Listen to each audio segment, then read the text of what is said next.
This show talks about books that feature mental health and mental illness topics. There are many books that include this topic, and my hope is that more and more people know about them because they help to decrease the stigma and help people not feel so alone in their struggle. I am your host, Robin Tamanaha, licensed marriage and family therapist. Joining me today on this episode is my guest, Sheena Yap Chan, who authored the book, Asian Women Who Boss Up. Hi, Sheena. Thanks for being my guest today. Hey, Robin. Thanks for having me. Hey. Super excited to be here today to talk about the book. So yeah. Yeah. So first, before we get started, I like my guests to, introduce themselves even more if they want. So other than what I said, is there anything you'd like to say about yourself? Who else you are? What else you do? Anything else you'd like the listeners to know about you? Yeah, for sure. So my name is Sheena Yap Chan. I was born in the Philippines, moved to Canada when I was 7, and currently I'm a keynote speaker, coach, author, and podcaster on building self-confidence. I currently have a podcast called The Tao of Self-Confidence where I interview Asian women about their journey to self-confidence. And that was super important for me, especially growing up in Canada without any Asian female role models to look up to. I knew that we needed that for our current and future generations so that we can show them what's possible for themselves and also have a support system, because dealing with my own confidence issues, I really couldn't find any support systems that really catered to Asian women. So a part of me felt like maybe I was the only one going through confidence issues, but I know we all go through it. And I know as in our Asian upbringing, we're always told never to talk about our problems, keep it to ourselves, which really isn't good, because then we go through so many, mental health challenges and illness issues because we keep everything in. And especially with what's been going on in our community with Stop Asian Hate, women have been targeted 2.5 times more than men because of this. So now it's time for us to speak up and, speak our voice, fight back, and be the representation we need to be. So that's a little bit about me. Yeah. Thanks for that. And, too, I'm so excited because you're also a fellow even podcaster, and you're the first fellow podcaster I've had on as a guest. And I'm so excited that woman and Asian. So super, super excited about that. And, I read your book and, I love it. I blew through it really, really quickly. One of my favorite genres of books is actually memoirs. And so the way, that the book is composed with lived experiences and stories was, something that was a favorite of mine. And also reading all the different stories, of the women, was really inspiring and I think empowering. And just like you said, we don't always talk about things, and I think as women, there's certain maybe overt or covert, messages that are relayed to us about communication and feelings and mental health, and so the fact that, each chapter kind of touched on it in different ways I thought was really, really neat and so important, because like you said, even me myself, I don't remember having a lot of role models and what, was said as far as being a woman or an Asian woman was not really something I so much resonated with or was kind of conflicted about. Yeah. And I think it's so important now too, to create more and more representation in different forms of media, right? Mm-hmm. Podcasting is a great form of media, but still a very small form of media. And so we need to tap onto bigger forms of media to get our faces out there, especially when it comes to books, right? I personally don't see that many Asian women on the cover of a book. And that's just as important as the stories in the book. Yes, there's a lot of, books that have been written by Asian authors, which are great, but it's like, where are the faces? I really want to see all our faces. The more the merrier. There's no competition. There's enough seats out there for us to put our faces on there, because it really matters when you pick up a book and you see someone that looks like you and you're like, wow, if she can be a writer, so can I. Right.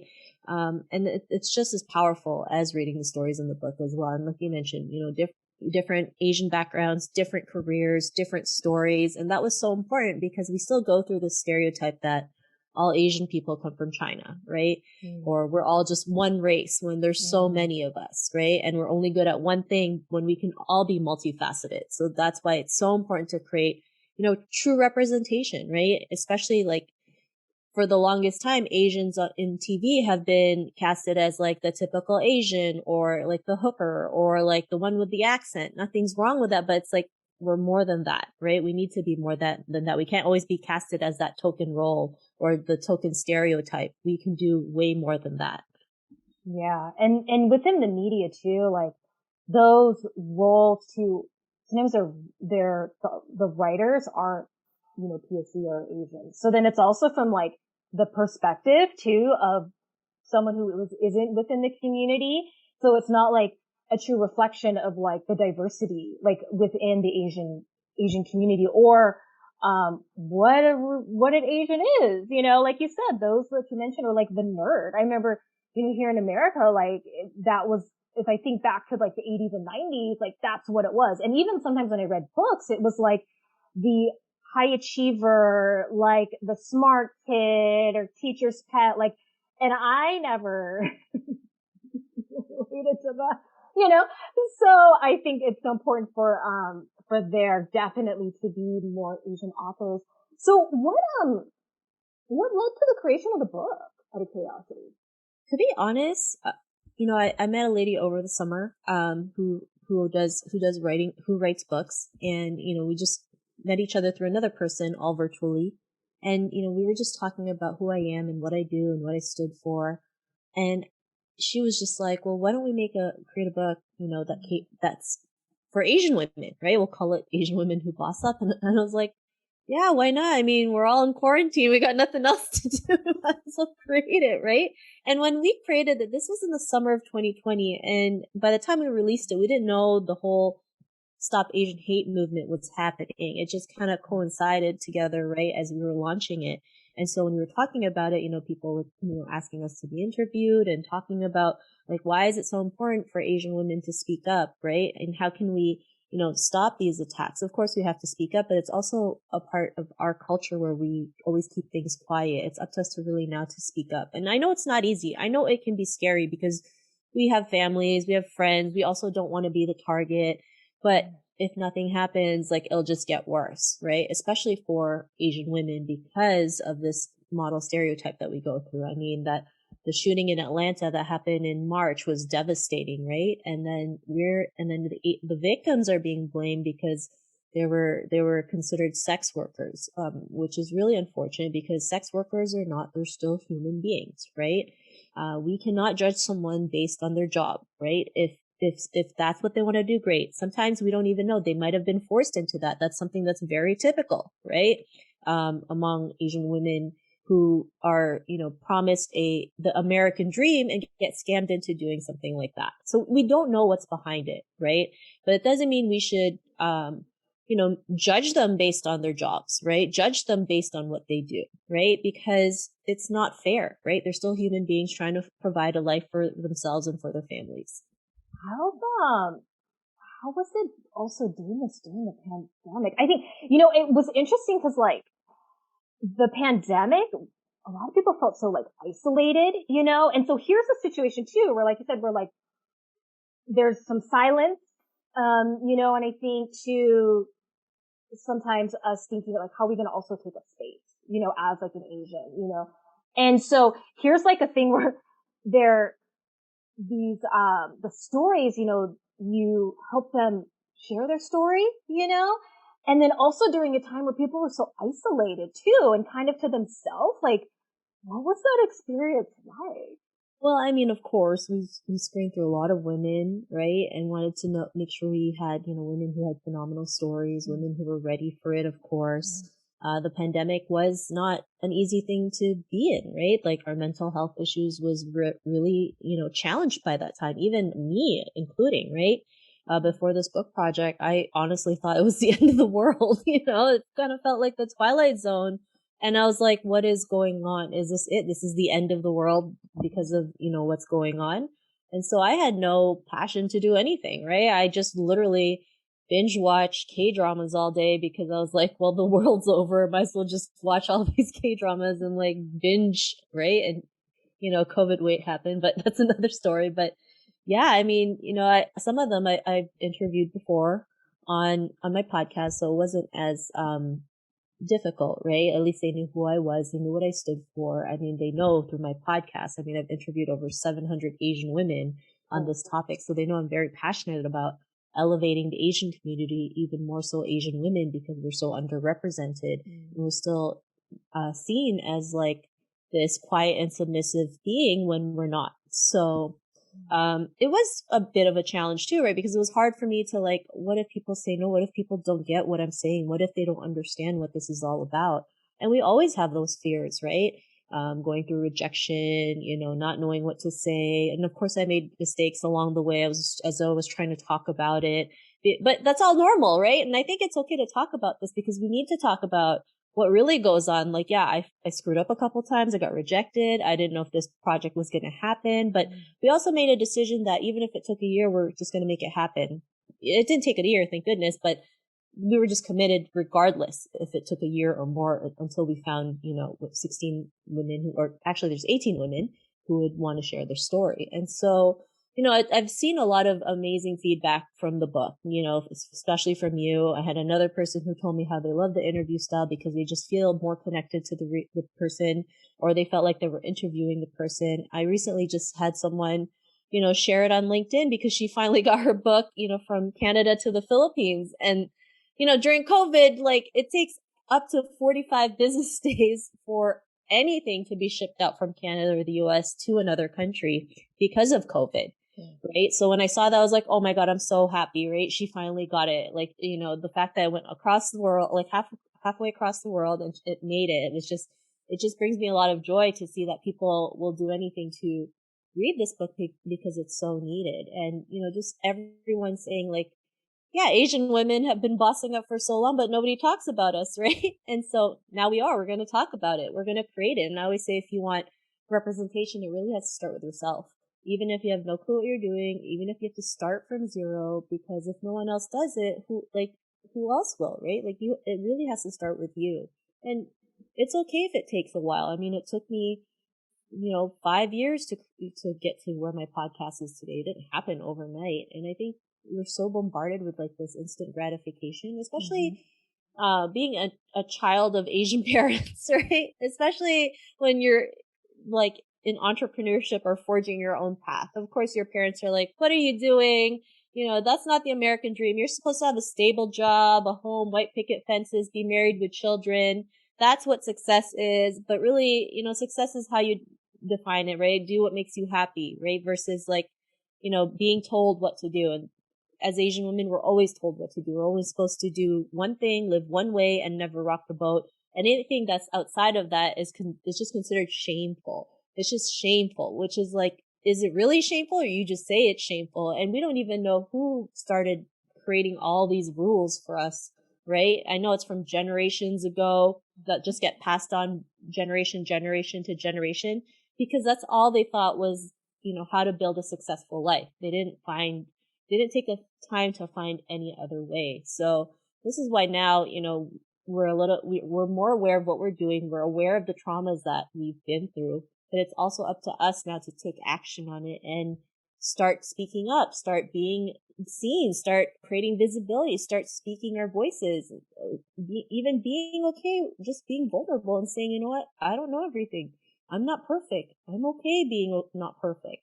Because the more we can do that, the more we can relate to others and they feel better because they're not the only ones feeling that way. Having that relatability factor is so important because we want people to feel like they're more than enough. Even if they don't feel like they're perfect, they're more than enough out there to just go and do what they love, forge their own path, be an entrepreneur, whatever it is that they want to do. Yeah.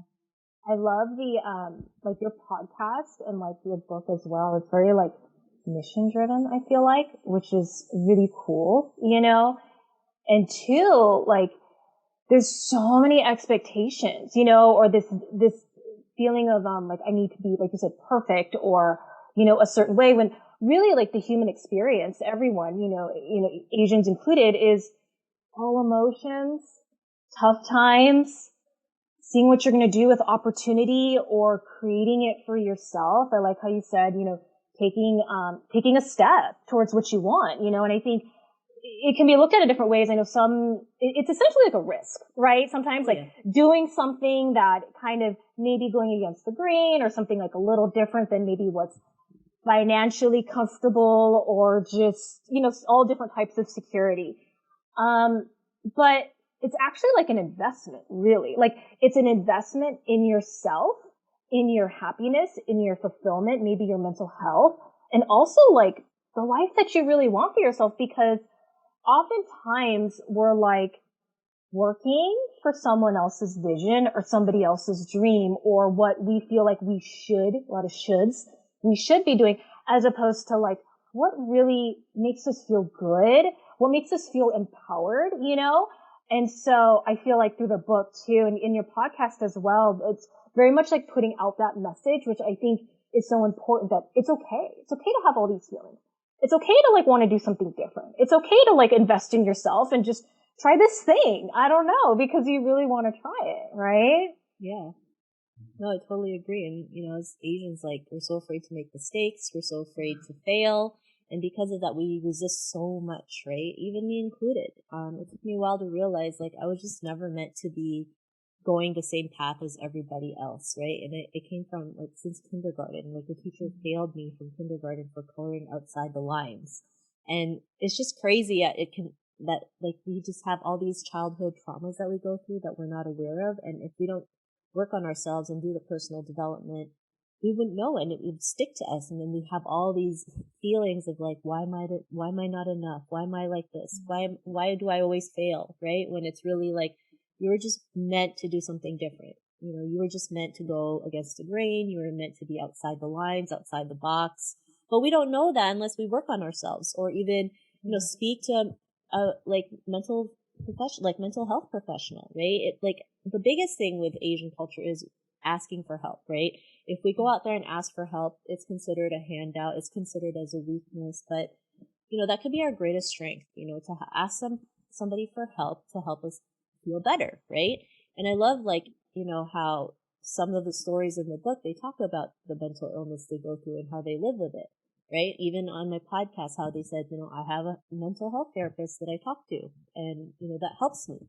And before, none of us could say that, right? It would have been considered like very shameful. And because mental health is such a huge stigma in Asian culture, it's either like they avoid it or don't bring it up, or they do the total opposite and just put you in some institution because they just don't want to deal with it. I mean, I have some family members who think that mental health doesn't exist and it's like fake, right? And it's just like, you want to say something at the same time you can't, because if you're trying to change someone's perspective and they already know what their perspective is, then it's useless, right? Why would I waste my own spit trying to convince them something? They have to figure it out on their own. Mental health, such a huge topic. I would say, and I think too, they get confused. Sometimes like mental health and mental illness, and both are okay to talk about. Because like essentially like everyone has mental health. It's just whether or not they kind of get in touch with it, right?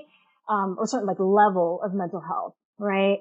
And yeah, within the Asian community, I think fortunately like it's been coming around, but it's like hard because someone may be confronted with like, okay, say like, especially the younger generations. Like I love like millennial Gen Z because they're so like all about mental health, like and talking about therapy. But then confronted with others, maybe like older generations or like, maybe more, others in their family where that's not so much like the norm, right? So then kind of confronted with like, I want to, but can I? And essentially like it's okay, cause then what happens is it just kind of gets bottled up or things just kind of build. And at some point it's like a pressure cooker where it's gonna come out in some way or another. Sometimes physically too, through like physical pain. I've seen that.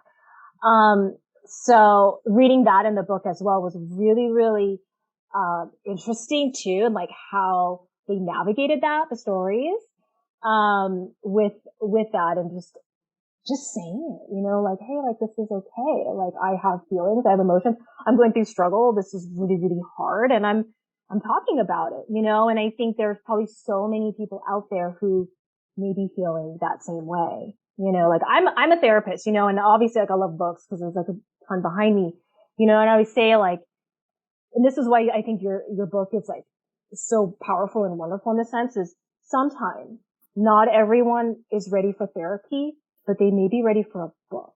And sometimes that is the step towards that it's okay. Right. And so I hope too through, people that read this, that it kind of sits with them a little bit, in that sense and kind of makes that connection or resonates. Cause I think there's so many different stories within it. Someone could resonate with one of them or parts of it. Like I feel like I connected with a lot of different ones in different ways. Yeah, for sure. And especially as women, especially Asian women, when you have just the mental health challenges that you go through pre-pandemic, then you have a pandemic, then you have the Stop Asian Hate, that all adds up, right? And it gets, it challenges us a lot more. And it's like, we need an outlet to just kind of like, let it out, whether it's reading a book, talking to someone, listening to a podcast. And, it's okay to make those small steps, right? If you're not ready for therapy, then yeah, start with a book, start with a podcast, start with your friends. Because I believe it's those small, actionable daily steps that really give you the big results, right? It could start with a book, then maybe talking to a friend, and then maybe talking to someone who's a little bit more professional. Like there's no shame in that. And I think it's just learning to be open about mental health and mental illness and normalizing it and just dismantling all the stigmas around it, right? Because it's not only our community that faces this as a stigma. So many cultures face it as a stigma, right?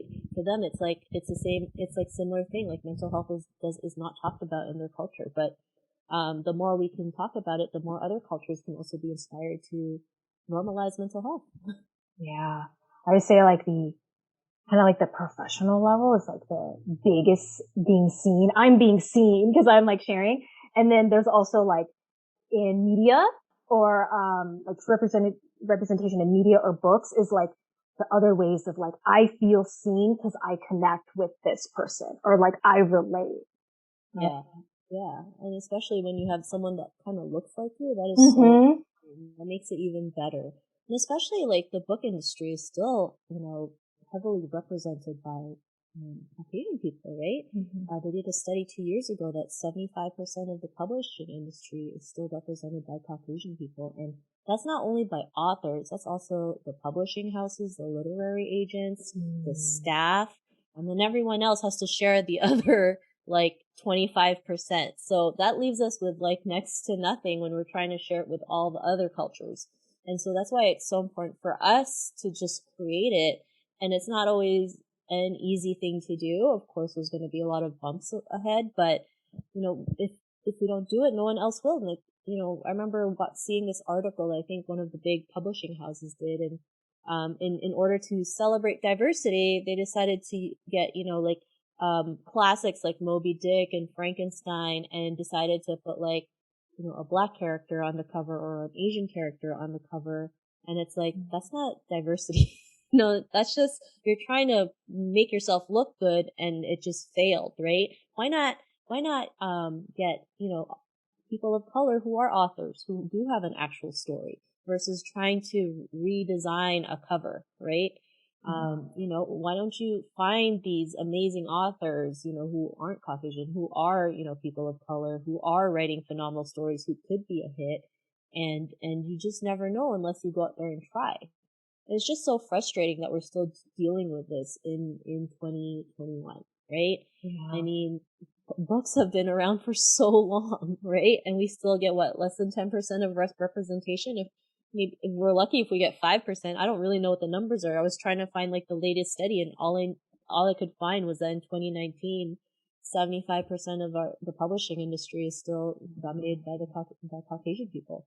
So, it's just crazy that we're still dealing with these things now. Yeah.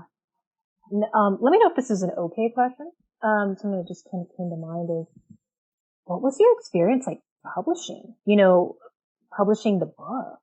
Well, I didn't personally publish it. Or kind of the process. Another lady, and she has her own, publishing company. She's done it before, so that's why I said, help is important, right? Because you're not going to do everything on your own, especially as women, Asian women. We like to do everything on our own, but like if there's someone who can do a better job than you might as well hand it out to them. Mm. And, I know sometimes giving money to people is not fun, but it's like, if you want something good, you want to pay the money for it. So it does come out as a great product, a great book to read with the stories and everything. So I personally didn't publish it. I collaborated with someone else who's done this before, and we worked together to make this book happen. It's important to, and it's okay to have help.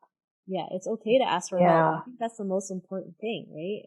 Especially as women, like, it's so hard for us to ask for help. It's so hard for us to take money from people. It's so hard. Like, we have so many of these, like, stories we tell ourselves because of what our older generation has told us, and also, like, the traumas we go through, feeling like if we're going to ask for money for someone, like, we're doing something really wrong. But it's like, if you're an entrepreneur and you have a product or service that's going to help somebody, then, don't be afraid to ask. If they say no, at least you know, right? Yeah. The worst that could happen is they say no, they say, they ghost you, or they just tell you to fuck off, right? And if you're okay with that, then just keep going. Because, instead of focusing on the rejection, you'd be surprised who says yes, right? So you just got to keep on going, and it's okay. Like, the more rejection you get, the more it builds, like, strength and courage for you to keep moving forward. Most successful people had way more no's than yeses, right? And they say, like, 99% of the time you're going to get no's, but that 1% or 10% or whatever it is will make a huge difference, right? Yeah. A great example is the light bulb, right? Thomas Edison found 10,000 ways for a light bulb not to work, but the one time he made it work, like, look, light bulbs are everywhere, right? Yeah. So it's important to share these things and realize, like, it's all part of the journey. And it's bumpy. It's bumpy because there's no such thing as, like, a linear, like, journey. It's like a roller coaster. And talking about these it's so important and refreshing for other people to listen, because I'm pretty sure there's someone out there who's feeling like, how do they have it all? How do they do it all? It's like, well, I don't do it all, right? I ask for help. I go through stuff. I'm not always 100% confident, but, I work on myself every day as well so that I can be better. And so I can pick myself up a lot quicker than, like, maybe 10 years ago. Yeah. I think too, like, with media or, like, social media, we always see, like, the end, right? And, like, oh, there they are now. And so I think there's, like, this assumption, like, how did they get there? We didn't see the before, right? And, like, all the struggle along the way. I think the most recent one, which I'm going to start watching the show next week, the creator of Squid Game, and how he got denied for 10 years to the point where he had to sell his laptop to pay the bills. And then the one that said yes ends up being on Netflix, right? And this is going to be, like, the #1 show. Most watched show. Yeah. And so that's also, like, an example of, what kind of that timeline. And it's unfortunate he got told no for, like, 10 years, but, there was that one yes. And now, like, look what's happened and what that's done, especially for the creative community too, which is, like, wonderful. Yeah. Yeah, even, like, someone as big as, like, BTS, like, their journey wasn't a walk in the park either. They got bullied, they got made fun of, people thought they were copying other people's music. I mean, it was hard for them, right? Like, it was really hard. Like, people don't realize what they had to go through to be, like, the most popular band in the world. Like, they went through their own hardships, right? And also racism, and also other stars using them to gain popularity, right? Like, they just wanted to collaborate with them because they know they could get the clout, versus, like, genuinely making, like, music, right? To, like, entertain people. Wow. Is there anything I didn't bring up that you wanted to share? I think for me, it's just, I really love sharing some of the stories that's in the book, because I'm pretty sure people are always curious, like, what are some of these stories? Right? And it's just really, like, a snippet. Like, one of the stories in the book, one lady, talks about how she was diagnosed with breast cancer and sued by the FTC at the same time. And can you imagine not one but two, like, really bad, unfortunate, like, incidents back to back, like happening to you? I mean, I don't know what I would do. I'd probably cry and hide from the world for the rest of my life, but, like, I'm glad she was able to overcome that to be, a successful entrepreneur again. We had another girl who talked about living with multiple personal disorder or multiple personality disorder. And that's not easy to talk about too, especially as an Asian person, especially as an Asian woman, being able to open up to that, right? Because like I mentioned, like mental health, mental illness is it's not a topic that our community talks about. It's something that we still like to hide from our family, right? So there's no shame, or we don't bring down our family name, which is very common in a lot of Asian cultures. There was another lady who talks about moving to America from Vietnam, and this was back then when all you could do was go on a boat, right, to travel, and got kidnapped by Asian pirates. I didn't know there was such a thing as Asian pirates, and I was like, this is just insane, right? So, I mean, those are just some of the stories that are in there. Of course, there's way more. There's phenomenal stories, but I mean, people are always curious, like, well, what makes it so great? What's in the stories? What kind of stories can I read from this? And it's like, well, here's some of them. Yeah. So, that's why it's so important to pick up this book, because it's not just, it's about elevating a community, elevating people of color, elevating more people of color who are writing books, building diversity, and creating true diversity versus like the smoke and mirrors we see on media. So, and it's also a book with a cause, because part of the proceeds I will be donating it to nonprofit organizations that are fighting anti-Asian racism, and that's very important because, like I mentioned, Asian women are 2.5 times targeted more than men. And it's unfortunate, right, that this is happening to us. Like, every time I see an elderly being attacked, every time I hear a mother, being attacked while she's like walking with her kids, like that's not right. And it's just unfortunate that in 2021 we're going through this again, right? Because most people don't think that Asians ever like experienced racism ever since they stepped foot in Canada and America, but we did. Like, there was a Chinese Exclusion Act, right? Japanese internment camps. Even back then, I just found out like Filipino women were not allowed to come to America unless they were married. So there was so many things happening. It's just that nobody talks about it in history books, right? So now it's important for us to help as much as we can in any way we can, so that we can just create a safer environment for our culture. And not just for our culture, like, anything we do within our culture, it can still inspire other cultures to go out there and do the same thing, right? So, I mean, I know sometimes people people don't think I get hate, but I do, right? I've gotten comments like, you're just making things more racist. And it's like, well, no, I'm not. Like, if we didn't have all these problems to begin with, we wouldn't have to do this kind of work, right? If everyone just like treated each other as equals to begin with, we wouldn't be here today talking about it. So of course you're not gonna please everyone, right? And I know as an Asian person, that's like our thing. We need to please every single person, but you know what? At this point, you know what you're doing. You're trying to do your best to make this world a better place, not for yourself, but just for current and future generations. And that's all you can do. And if we make mistakes, we just own up to it and just move on, right? So, yeah. So important. And I love that you're also donating. I was so happy too, like when I got the book, I was like, oh yay, so it's also going to go to another good cause and another good mission. Where can people purchase your book? Yeah, for sure. So they can, if they would love a signed copy, they can go to my website, sheenayapchan.com/book to order a copy of a book right now. Now would be a great time to do it because Christmas is literally around the corner. And we remember last year was just a hot mess trying to get gifts on time, and everything was just like, we can't get delivered now because it's just a hot mess.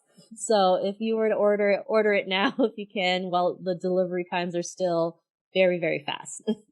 Great. And what I'll do is, I'll put that in the show notes and then also on the website to booksbetweensessions.com with, your social media handles as well. So, awesome. Yay. Well, thank you so much for doing this interview. It was a pleasure to have you on. I'm so glad we connected too. So same here. I'm so glad I got to be on the show and talk about the book, and just really excited to just keep on, elevating our community and doing more work and just connecting with like-minded people like yourself. Yay, definitely. All right. Well, have a good rest of the week and thanks for being on. Okay.